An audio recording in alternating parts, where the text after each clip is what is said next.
10 things beginners need to know about Star Trek Online. 1. When you start the game for the first time, you will need to create a new character. You can only play as a Federation Starfleet officer. In order to play a Klingon warrior, you need to advance to the rank of Lieutenant Level 6 with a Federation character. 2. You will need to choose one of 3 professions. Professions are the basic classes of Star Trek Online. The engineer repairs allied ships and flies the most resilient ships that can take a lot of damage. On the ground he can create support structures like turrets and force fields, protect other players by recharging their personal shields, and modify his weapons to special circumstances. The science officer has a lot of versatile special powers available in space, weakening enemies and strengthening allies. On the ground he is a very efficient healer, and has access to a great deal of defensive powers. Last, but not least, the tactical officer will fly the most heavily armed starships and has a lot of abilities to deal a lot of damage in a short period of time.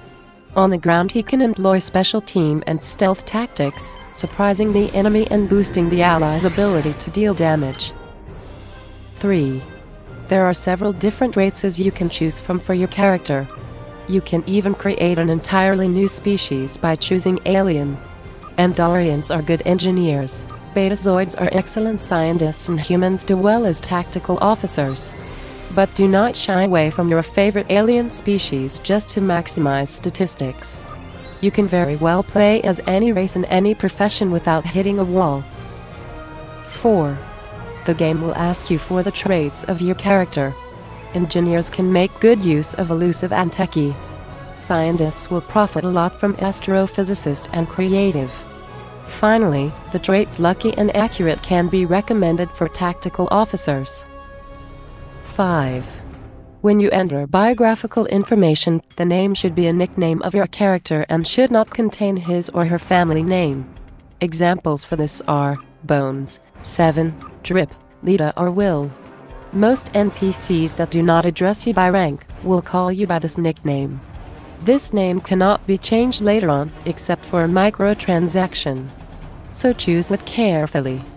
The name of your ship and the full name of your character, however, can always be easily changed for a small amount of in-game currency. 6. The tutorial does not explain most of the game's UI elements. So here is a quick tour of the interface. At the top of the screen there is a bar monitoring your character's progress in leveling up.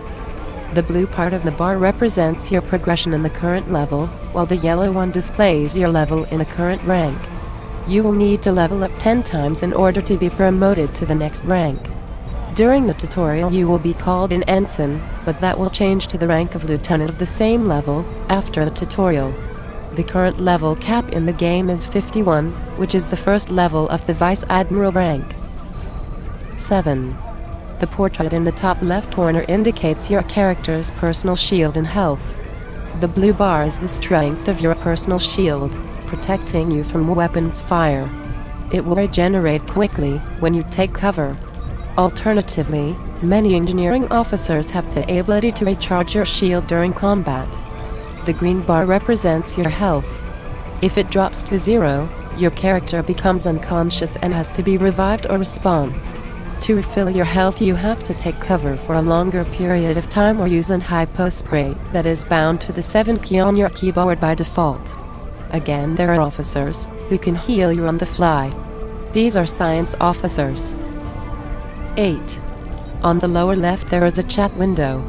You can minimize it to one icon by clicking the minus button in the top right corner. The chat window can be freely configured to display only those messages you are interested in. You can also use it as a console to execute some advanced text commands, like key binding or demo recording. 9. The bar with the icons at the bottom of the screen is called Power Tray.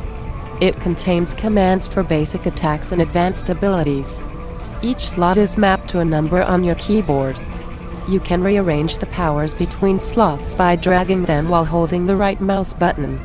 You can get an alphabetic listing of your powers by pressing the P key. Some powers will be dependent on your equipment, like a hand weapon, kit, or consumable like the hypo. Other powers will unlock as you level up, depending on your choice of career. 10. The radar in the top right corner will display enemies as red dots and allies as blue triangles. You can zoom in and out using the mouse wheel while the cursor is inside the map.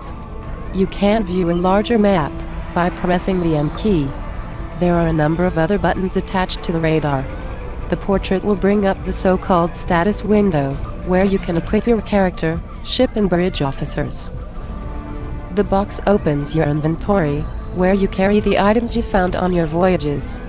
The pen opens the log window, where you can review any mission objectives and review past missions. The monitor brings up the in-game menu. The question mark allows you to report bugs, access the tutorial instructions, and request help from a game master if needed. Last, but not least, the arrow opens a drop-down menu from which you can access the PvP queue, the in-game mail and social functions, a crafting overview, your ship interior, a control panel for some common music player applications, setting to publish your in-game actions to a social network, and the C Store, a microtransaction store for mostly cosmetic upgrades. Here you can reclaim any free items you received when buying a special edition of the game. Now, enjoy your first mission and come back for information on space combat when you have returned to your ship from saving the USS Kittimer.